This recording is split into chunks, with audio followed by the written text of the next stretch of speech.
Chapter 1 of The Marrow Thieves, Frenchie's Coming To story. Mitch was smiling so big his back teeth shone in the soft light of the solar-powered lamp we'd scavenged from someone's shed. Check it out! He held a bag of Doritos between us, a big bag, too. Holy Mitch, where'd you get that? I touched the air-pressurized bag to confirm it was real. My dirty fingers skittered across the shiny surface like skates. It was real. My mouth filled with spit, and a rotten hole in one of my molars yelled its displeasure. And the last house back there, hidden on top of the cupboard like Ma used to do when she didn't want us getting into stuff. Mom had only been gone a few months, so talking about her still stung. My brother popped the bag to cover our hurt. And like cheese-scented fireworks, that loud release of air and processed dust cheered us up. We were in a treehouse somewhere on the outer rim of a small city that had long been closed down like a forgotten convenience store. We were a few hours from Southern Metropolitan City, which used to be Toronto, back when there were still so many cities that each had a unique name instead of a direction. West City, Northeast Metropolis, Southern Township. It was a great treehouse. Some lucky kid must have had a contractor for a father. It was easily 2 stories up from the unmown lawn and had a gabled roof with real shingles. We'd been there for 3 days now, skipping school, hiding out.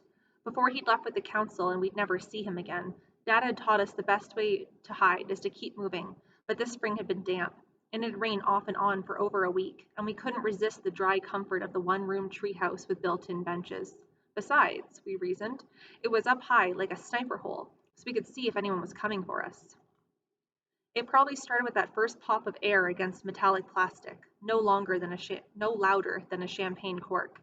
I imagined the school truancy offers, recruiters we called them, coming for us. Noses to the wind, sunglasses reflecting the row of houses behind, which we were nestled in our wooden dream home. And sure enough, by the time we'd crunched through the first sweet, salty handfuls, they were rounding the house into the backyard. Shit. What? Mitch put the bag down and turned to the window cut into the north wall. Francis, you're gonna have to listen to me really carefully. What? I knew it was bad. He never called me Francis. No one but Mom did. And then only when I was in trouble. I'd been Frenchie since I could remember. Listen now. He turned away from the window to lock eyes with me. You are going to climb out the back window and onto the roof, as low as you can get. But Mitch, I can't climb out a window. Yes, you can, and you will. You're the best damn climber there is.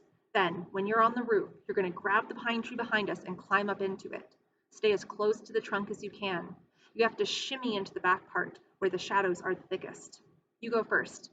Too late, buddy. They know someone's up here, just not how many someones. I felt my throat tighten into a pinhole. This is how voices are squeezed into hysterical screeching. Mitch, no!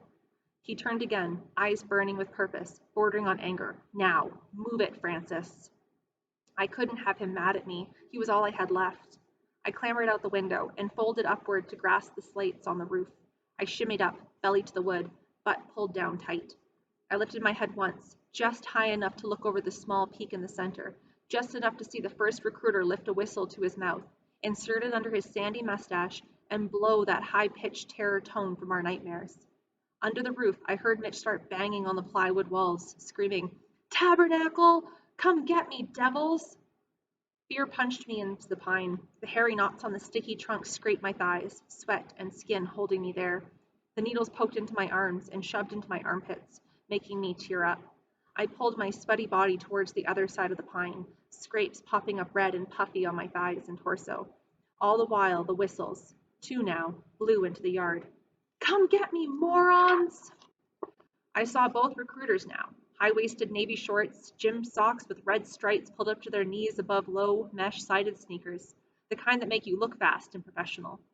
Their polo shirts were partly covered with zip-front windbreakers, 1 shade lighter than their shorts. The logo on the left side was unreadable from this distance, but I knew what it said. Government of Canada, Department of Honorology. Around their necks, on white cords, hung those silver whistles. Mitch was carrying on like a madman in the treehouse, yelling while they dragged him down the ladder and onto the grass. I heard a bone snap like a young branch. He yelled when they each grabbed an arm and began pulling. He yelled around the house, into the front yard, and into the van, covering all sounds of a small escape in the trees. Then the door slid shut, and an engine clicked on and whirred to life, and I was alone. I wanted to let go. I wanted to take my arms off the trunk and fold them into my chest like a mummy, loosen my thighs from their grip, and fall backwards swan dive to the bottom. I pulled one hand back and clutched the opposite shoulder. Deep breath. You can do this. The other hand shook as it began to release.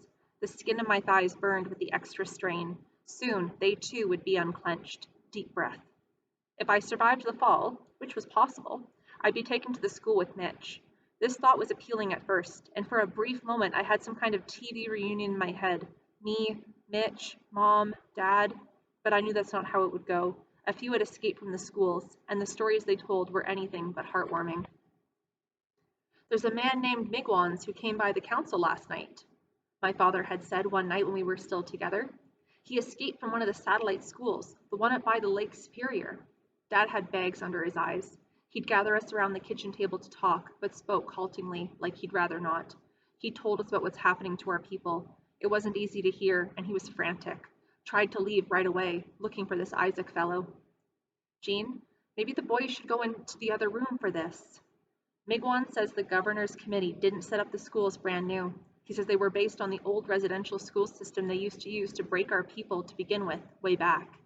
He paused and drank half the liquid in his greasy glass, a kind of moonshine he kept in an old pop bottle on the back stoop. He placed it hard on the picnic table we'd hauled into the main room of the cabin. The glass echoed the wood in its hollow curve. It was punctuation. It made me jump. He was in the gloomy place he went to when he spoke about how the world had changed. He said we were lucky we didn't remember how it had been, so we had less to mourn. I believed him. Okay, boys, that's it. Off to bed. Mom shooed us off the bench, pushing us out the door before we could formulate an argument to say. Dad stopped me to kiss the top of my head, and I felt safe, even just for a minute. We heard Mom crying as we lay in bed that night, and the next day we packed up that small cottage we'd been staying in since our apartment in the city had lost power and things had gotten dangerous. We hadn't even spent a full year there, and none of us were keen on leaving, especially me and Mitch. We had family here, blood and otherwise. There were other families, people like us who had settled here. The old people called it the New Road Allowance, and now we were jamming clothes and jars of preserves wrapped in blankets into our duffel bags to move again. I thought our walk into this settlement from the city. We walk north, Dad had said then. North is where the others will head. We'll spend a season up by Bay Zone. We'll hole up there in one of those cabins, and I'll try to find others. We'll find a way, Frenchie, and up north is where we'll find home. For sure? Hells yes, for sure. I know so because we're going to make a home there. If you make something happen, you can count on it being for sure. What will we find up there, Dad? I've been nervous it would be all empty and wet, the constant rain making pools in our footprints before we could completely empty them of our feet. I was tired and hungry, and my shoes were as thin as cardboard, but I tried not to let any of that color my voice when I spoke. I knew we were all tired and hungry and trudging along on leather skin shoes. I knew to be positive in that way that a little kid comes home from school and can tell there's been an argument that day by the way the air smells in the front hall and decides this is the day he'll start his math homework without being asked. Survival, I guess. We were out by old Highway 11, having skipped the news to the last suburb of East City. Unlike the smaller city outskirts, where I'd later lose my brother, these suburbs were open and vast, a maze of darkened windows and burnt cars in kaleidoscope burrows that branched out like a geometric blossom of asphalt and curb and erupting driveways. I kind of felt special then, before I knew how dangerous special could be. I guess I was proud of my family. With our ragged shoes and stringy hair, we were still kings among men. I held my twiggy walking stick like a scepter, chin tilted towards the ashy sky. And now, here we were again, getting ready for another journey into another unknown, driven by fear. But we never made that move, not together anyway. It was supposed to be my father's last council meeting before he took his family north. It was decided they'd make a one last-ditch effort to talk to the governors in the capital. They never came back. I knew I'd never see my family if I were captured. We wouldn't be reunited at the school. I had to get down from this tree safely and keep moving. Mitch had sacrificed himself so I could live, so I had to live. It was the one thing left I could do for him. I pulled myself back against the tree, hugging the craggy trunk so hard I had tectonic imprints on my cheek and thighs for 3 days after. I stayed there until the van drove off, until I couldn't hear the engine anymore, until the day filled up with gray, until the gray turned to indigo. Then I shook each sleepy limb, each screaming muscle back into service and half slid, half climbed back down the tree into the ground. The landing vibrated into my shins and set my kneecaps loose like baby teeth. I sat there a moment before the memory of the shrill siren of the recruiter's whistle shoved under my feet like slivers. I was almost to the house next door before I remembered to turn back for my backpack and the half-eaten bag of chips. The first night I kept going, running when I could, crawling against every surface that offered a shadow. I even pissed on the run, dribbling on my duct-taped boot. The morning after, when I was truly alone in the bright of day, I was all panic and adrenaline. I found a rain barrel behind a small detached bungalow at the end of a cul-de-sac, somewhere by the outlet mall, and drank as much water as I could, then right away threw most of it back up. At least my boot was clean again. Here, the sidewalks were shot through with arterial cracks and studded with menacing weeds that had evolved to survive torrential rains and the lack of pollinators. Wildlife was limited to buzzards, raccoons the size of huskies, and domestic pets left to run feral, and hordes of cockroaches that had regained the ability to fly like their southern cousins. I had been scared of them all when I was still running with my brother. Now, in the wake of his removal, they were nothing. I crunched over lines of roaches like sloppy gravel, threw rocks at a pack of guinea pigs grunting at me with their prehistoric teeth from under their protective awning at a corner grocery. "No one cares, you little shit!" I screamed at the largest male, who stood his ground on the outer perimeter of the awning, stomping his boundary on surprisingly muscular front legs, like some kind of caricature of an old bulldog. Behind him huddled his nuclear family, a circle of two smaller females and about 18 buck-toothed guinea pig children. "We're all dead anyways. I should make a shish kebab of your kids." I didn't mean it. I looked at their round eyes, wet and watching, but not nervous enough for the threat of a human. Their dad was there, after all, and they knew they were safe. I felt tears collecting behind my own eyes, like sand in a windstorm. I opened my mouth. To say what? To apologize to a group of wild guinea pigs? To explain I hadn't meant what I said? I'd let them know I just missed my family? A small sob escaped instead.